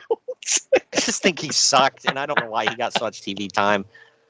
Here's the first note I had about this match, too, besides the manager thing. Why did we just see a chain gimmick in the last match right before a chain match? I didn't even piece that together. Wow, God, you're right. God love you, Dusty, but this was some of the dumbest booking I've ever seen in my life. Garbage. It's just dumb. That's like having... You're getting chains everywhere, Daddy. They sell tickets and spikes in the face. Yeah, right. That'd be like if, let's bring it to, like even the Attitude Era. Let's say at the end of one match, we get, an afterbirth of like ENC doing a big concerto and beating the crap out of the Dudleys, making them bloody and everything else. And then in the very next match, we get a hardcore match. Like, we just saw a bunch of blood and weapons and everything keep else. It going. Yeah, right. Bro, they're hot now. Throw them out there with more weapons. Kill them. But we're gonna have murder on TV, bro. He's ratings forever. Hell yeah. I mean, in his defense, that would draw some eyeballs. Ricky has the match won at one point, going to the fourth turnbuckle. This is one of them where you have to touch all four turnbuckles to win. But Ivan is, by the way, a strap match. I'm trying to figure out why it's a chain match, but okay. It's for both. Well, because he's Russian, Greg. You got to replace the strap with the chain. So yeah. He actually is Russian too, by the way. He might be Russian from in like descent or whatever. Like Tony Schiavone said, he's actually from like Nebraska or something like that. Well, I'm just saying he's more Russian than Nikita. Well, yeah, that's my point. Nikita legally changed his name to Nikita Koloff too, whereas Ivan Koloff, this was a gimmick. I have met that man. There's nothing Russian about him. Okay. Nice. Just saying. By the way, do you think the reason that he's Ivan nice was too, by the way, I gotta point that out. It's not, nothing personal. Sure, he was a good guy. He's a cool dude, but man, he was terrible. I liked the Arn Anderson story where he said the very first time he ever met him, he walked up to him in the locker room and he was like, "Hey, I'm Marty Lundy. Nice to meet you." And he shook his hand. And he said something in Russian, whatever. He's like, "Okay, then." And he walks away and he's like, "Hey, you guys, it's pretty cool. You guys got yourself a shoot Russian." And they all laughed and they're like, "He's from Minnesota." He's as shoot Russian as Chief J Strongbow is Native American. There you go. Yeah, right. I gotta ask though, do you think that Ivan was always such like an angry little heel because he couldn't see over most counters? I don't know. You want to tell me? It frustrates me, but I wouldn't say I'm an angry man. But, yeah, dude. Either way, he just looked like he was just chronically pissed. I know, and he's a little dude. Not even when like something good was happening for him and his team or something, he was just like pissed. If he grew out the side hair a little bit and shaved his face, he'd look like Gargamel. Wow. I just realized this. Crap. Anyway, the end of the match now, wrapping this up. Ricky's dragging Ivan. We were done. Ricky is dragging Ivan by the chain, trying to touch the fourth turnbuckle, but for some reason, Paul Jones carried a riding crop, and he put it in the ring, and he's holding on to one end, Ivan's holding on to the other end, and the top comes off of the riding crop, and he slips. So that means Ricky's able to touch the other turnbuckle and win. Uncle Dave gave it dose stars. This is the first time I rated it higher. I gave it 2.5 for average. Thought it was okay. Let's say you. I gave it 2. We've seen worse on the show. Yeah, well, if that's what you're grading on. Yeah, so I have to. When there's hardly any good matches, you kind of have to use the old curve. Yeah, pretty much. But after the match, the Russian Assassin gets in the ring and beats up Ricky Morton. The Russian Assassin is a dude in a mask, by the way, for anybody who doesn't know. That's a cool debate way if he's actually Russian is out still, but you're right. But he gets in the ring and he beats up Ricky Morton as Paul Jones argues with Ivan Koloff about what just happened. Jones mouths off too much and Ivan hauls off and cold cocks him. The Russian Assassin now gets in the ring and he hits a running knee to the back of Ivan, or a high knee, if you will. Before we both went stupid with it. Okay. Before a second Russian Assassin joins in on the assault. I think this one is Jack Victory, but I can't say for sure. Okay. 2 things. Number 1, again, not Russian. Number 2, we're back to having Jack Victory in all of our shows. F yeah. I wonder if he's for anybody who doesn't know, in the early days of this pod, we had Jack Victory on every damn show. Yep. And even if not you didn't by know, choice. There were some shows he was on twice. Remember, because he wrestled once as the Russian Assassin, and then he'd come out later as Jack Victory, or vice versa. Yes. I hope he got paid well for it. That's all I got to say. as Paul well Jones, as a guy named Jack Fisher, you can get paid. Yes. Right. High spot. You stole the promo again. Paul Jones joins the assault as well as they all triple team Koloff. They even use the chain on Ivan, busting him open because we got to get more blood in, brother. And in smart formatting decision number 10, they wrap the chain around Ivan's neck and hang him over the top rope as we go to a commercial break. Hey, folks, we're about to see a man die on TV. We'll be right back after these messages. We'll be right back with the conclusion, whether you lives or dies. Cliffhanger. That's good television. Right after this commercial break, you're going to find out if this mother effer died. Like, what the hell is going on? God, this sucked. By the way, where the hell was Nikita? Like, they were like kayfabe family. Nikita's just like, F it. Let him die. Like, I don't know. I can tell you, though, if two dudes are beating on my brother and hanging him with a chain, I'd probably get my ass out of there, too. Uncle Ivan, remember, back in Soviet Russia, you hang chain. I don't even know how that one would go. What the hell?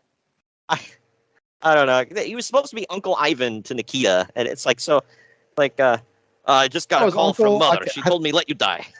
I don't know why it was, I thought brother, but whatever. Yeah, well, either way. You know what's, you can actually, as far as I know, still find this match in its entirety on YouTube. It's an interesting watch. I want to say it's Madison Square Garden, maybe. It's Ivan Koloff versus Dusty Rhodes in a coffin match. It sounds weird, and it is, but it's an interesting watch. No 5 stars in the Tokyo Dome, but it's an interesting watch. Oh, what is? It's like early 80s. So yeah, go check that out. Honestly, it's like I said, check it out on the tube of you. You won't regret it. It's something to see. The coffin before we go on, how much money are you getting paid to say this? Good Lord. Well, it's kind of funny to see because it's like a really lightweight coffin that they can kind of fling around, whatever, and the lid isn't attached. So yeah, I don't know. It looks like somebody made it in their barn and brought it to the show. Some Undertaker made his casket, so. Yeah, right. But for some damn reason, we get back from commercial break, and Jim Ross is interviewing Jon Ayers again. Luckily, they don't let him say much about what he's going to be, about, when he's going to be the referee for the Ric Flair versus Lex Luger match. Jim Ross kind of guides him as much as he can and cuts him off and stuff, so thank God. What? Like, why? Why do we need this? Why do you need to talk again? Yeah, I'm just now realizing NWA, WCW, they did a lot of work with football players, dude. Yeah, that's very you true. Realize that? Yep. I'm just picking this up. Random athletes, and then there a couple times they brought in some NASCAR drivers and whatever else. So yeah. Yeah. Good Lord. We're talking about a great sport like football. You bring up NASCAR. Good Lord. Hey, it fit their demographic at the time. And then they were like, hey, I don't know why you think we're Southern wrestling. We just have, Kyle Petty or Richard Petty on the show. So either way, don't know what to say. We're going to take our next break. But when we come back, it is main event time right after this. Follow the Main Event Marks at facebook.com/Main Event Marks Pod, on Twitter at Main Event _Marks, and on Instagram at Main Event _Marks and at Main Event Collector. What's up, everybody? I am the hardest part of the ring, the host of the Apron Bump podcast. Ugh, another wrestling podcast. How many times can I listen to fans tell me who needs a push, who doesn't need a push, who brings Vince's coffee these days? Enough! The Apron Bump is about the journey. It's about nostalgia. It's about discovering new forms of wrestling to really tickle your pickle as a wrestling fan. The podcast brings you reviews of wrestling events all over the world, whether it's WWF, WWE, WCW, ECW. We even cover the golden eras of Ring of Honor, Progress, TNA, and more promotions in the future as well. New episodes every Wednesday. Bump day, Yeah? Go to apronbump.com, or go to your favorite podcast platform or YouTube and subscribe today for the most diverse, fan-friendly wrestling podcast in the world. I'm Hard. Good morning, good afternoon, good evening, and good night. My name is Thomas, and what's your name? I'm Alan. Alan. Oh, yeah. We're brothers. That's right. Yeah. Forgot The that. same mother and father. Your room was... Oh, we shared the room. Shared a room. We shared the room. Thought I knew your face. Yeah, from we go somewhere. way back, mate. Yeah. We should do a podcast then. We have. We do a podcast. We do a podcast. What's it called? The Broadcast. Yeah, that was planned. Yeah, well. What do we do? Well, we cover all different things in the world of pop culture. We're talking about comic books, we're talking about professional wrestling, and we're talking about movies. Go back and watch classic retro wrestling events, the likes of WWE, WCW, and if you do like that, you can check us out on Apple iTunes, also on Podbean, Anchor, and on Podknife. Also check us out on Twitter at The Broadcast. That's BROKAST. There. Nearly stuffed up the ending. Yeah, it's all right. Good on you. Yeah. Instagram also at The Broadcast Podcast. Remember, we don't spell it with a C. We spell it with a K. Sorry, mate. Take it easy. Main Event Marks are available wherever you get podcasts and on YouTube. Find all of our links on our link tree at linktr.ee/main event marks. And we are back. Yeah, man, we're back. All right. It's Barry Windham defending the NWA United States Heavyweight title with J.J. Dillon in his corner against Sting. So this Watch one out, goes, folks. We might get a wrestling match here. This one goes 21 minutes, 14 seconds. This is actually my highest rated match on the card, as it should have been. But Windham gets busted open on the ring post by Sting. He then works the knee of Sting for a while and even locks in the figure 4 at one point. But he doesn't get the Stinger to submit. In the end, J.J. Dillon gives Barry Windham a chair while the referee is distracted, and he blasts Sting in the head with it.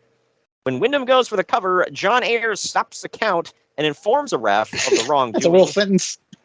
Yeah. He was blocking it, man. The referee then calls for a disqualification because who am I to question the good goddamn name of Jon Ayers?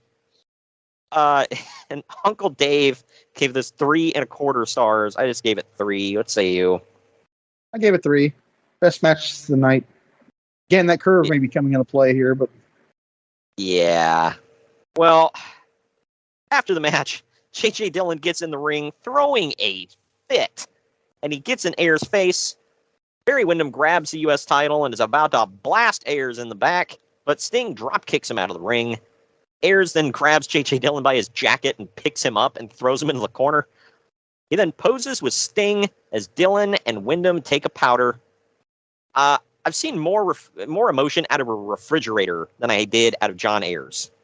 that's fair. So, to close the show, after commercial, yes, we get another commercial after this. We get commentary Okay, Bills, dude. We get commentary talking about the show, and then Ric Flair cuts a promo on Lex Luger and Jon Ayers, which is, oddly enough, probably the best thing of the whole evening. So, in total on this show, we technically got 2 clean finishes, if you count the Russian chain match, 1 time limit draw, a pin of a manager, and a DQ in the main event.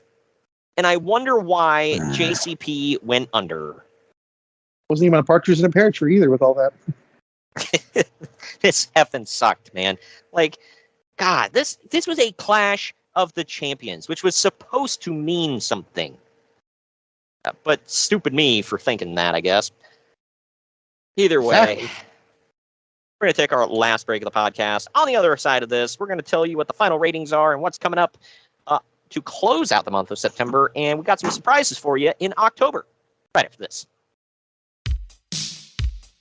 Follow the Main Event Marks at facebook.com/Main Event Marks Pod, on Twitter at Main Event _Marks, and on Instagram at Main Event _Marks and at Main Event Collector.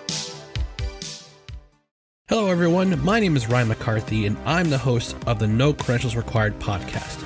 Start your work week with the Monday Drop-In, where I talk about the sports beat in the Capital District, also known as the Mighty 518, as well as Metro New York sports from an upstate point of view. I also give a life lesson from a weekly sports story, so you might learn something from that. I also have a midweek podcast where I interview different sports personalities and talk about a wide array of topics.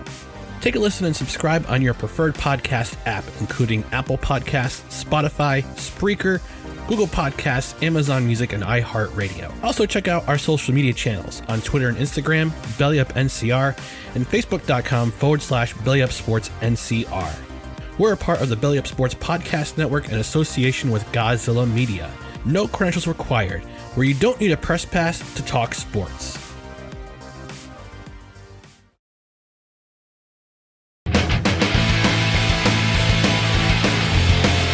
Marks are available wherever you get podcasts and on YouTube. Find all of our links on our link tree at linktr.ee/main event marks.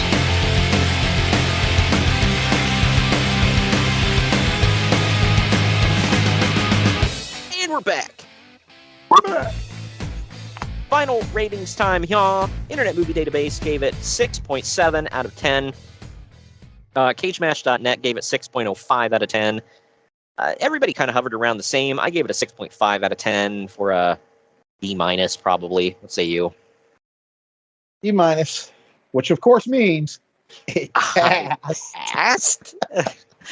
Oh man, this was not good. I literally picked it for the name, and we covered the first two Clash of the Champions. So there you go. And I was trying to shake things going back to '88. Yeah, whole thing sucked. I can't say the whole thing sucked. There were a couple decent things on the show, but for the most part, it sucked.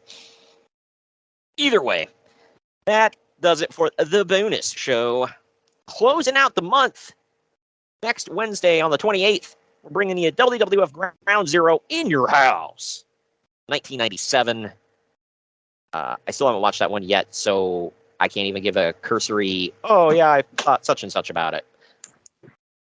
I didn't hate it. Yeah, I'm sure it's fun. At the very least, even if these shows from 97 aren't good, most of them are fun at the very least. So, and there's always the news, plenty of news coming out of 97. So that'll be a hot way to end our September. Next month, I tried to change it up a little bit.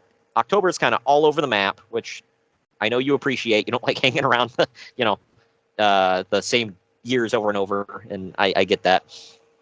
So we're switching it up, and there's something else after the schedule I wanted to talk about. But first of all, it is Halloween Havoc and Bound for Glory month. We're going to focus heavily on that. Only one WWF show for the entire month. We're trying to switch it up. October 5th, we're bringing you our first Bound for Glory. It's our next stop on 2007 in TNA. It's Bound for Glory 2007. Any big memories of that one jumping out at you? I feel like I remember that being a really good show. Yeah, Bound for Glory usually was good. Yeah, Bound for Glory was usually good to great. So I got to go back and check it out. I have not watched any October shows yet, but yeah. So that one we will cover. Looking forward to it. We're shaking it up again on October 12th. We're covering ECW Anarchy Rules 2000. Yeah, we haven't touched on ECW in a while, and we haven't touched on the year 2000 in ECW for a while. There's a reason for it. Yeah, and we might, just have a special guest on the show here. So we might have a third man. So that'll be fun. You and I will have to choreograph everything on that one. And like I said, it's part of my trying to shake things up for October and do something special. And I hope you all enjoy it. Maybe get a more neutral voice on ECW in here rather than you and I who we pretty much hate everything about it. So that's coming up in October. Then we got our first, it's bonus show. Coincidentally, when I watch ECW shows, something does come up. Good Lord. But we've got our first Halloween Havoc of the month for bonus show week on October 19th. We gotta hit 97 at least once. So we're covering WCW Halloween Havoc 1997. Age in a Cage. Yeah, there's a moment in that Age in the Cage. It's gonna I'm not going to spoil it. Yeah, there's. I think I know what you're talking about. It's something. The cage is weird. I'll say that. So that's the only thing I remember from that show is Age in a Cage. I don't remember anything else. So I gotta go back and watch. One of the greatest wrestling matches of all time on it. Yeah, I gotta go back and check it out. I honestly forget the rest of the card. So, and then the bonus show that week, we're going to 1999 for WWF Raw on October 11th, 1999. The significance of this show, it's the first time they were ever in the Georgia Dome, the WWF. Which, you want to talk about shots, man. They're like, you can do your Nitro from the Georgia Dome, huh? Oh, how's that working out here in 99? Yeah, we're going to run Raw. Yeah. So I don't know anything about the card. I don't look too deep into it to see what the card was. I don't know if it's a good show, a bad show, something in between. But let's just say they're drawing much bigger numbers in October of 99 in the Georgia Dome than WCW was. So there's that. Earlier in this year, they held a show in the Georgia Dome, and I think killed the town. So there's that. Killed the town, killed the business. Yeah, killed my enthusiasm. But then we are closing out the month. We got to do one more Bound for Glory. It's October 26th. We're covering TNA Bound for Glory 2005. Without looking at the card, I'm going to assume Jeff Jarrett is in the main event. Pretty safe assumption. And the main event is a cluster. Man. Yeah, I got to go back and let's just say the advertised main event that was built up for weeks, that day changes. Oh, yeah. Didn't somebody, was it Nash that got hurt at the last minute? Yep. Yeah. Who had Nash get hurt in their lottery, in their bingo card? I know. It. That one just, that's so out of character. Anyway, that's October. The special thing I wanted to talk about was a while ago, Greg and I had recorded a few watch-alongs, and for matches, some significant, and when I say significant, as we had mentioned before, that doesn't necessarily mean good, some significant matches from Halloween Havoc's past. And since you guys all love Halloween Havoc, we're only covering one this month, we're going to bring you some watch-alongs on YouTube exclusively. I've been working hard to put these together. I haven't even discussed it with Greg yet, but he had mentioned before about, wanting to do some watch-alongs. And we had these in the can, if you will. So figured might as well put them out and let you guys watch along. So we'll laugh. We'll talk. Have fun. Yeah, that's because you will. But anyway, that does it for that. We'll tell you more about the watch-alongs as the dates approach, but go subscribe to our YouTube channel and click the little bell to be notified whenever we post something, because I'm trying to post more content, pal, each and every day, each and every week. Well, thank you for joining me today, Greg. Yeah, sure. This was something. And we will come at you all next week with WWF Ground Zero in your house.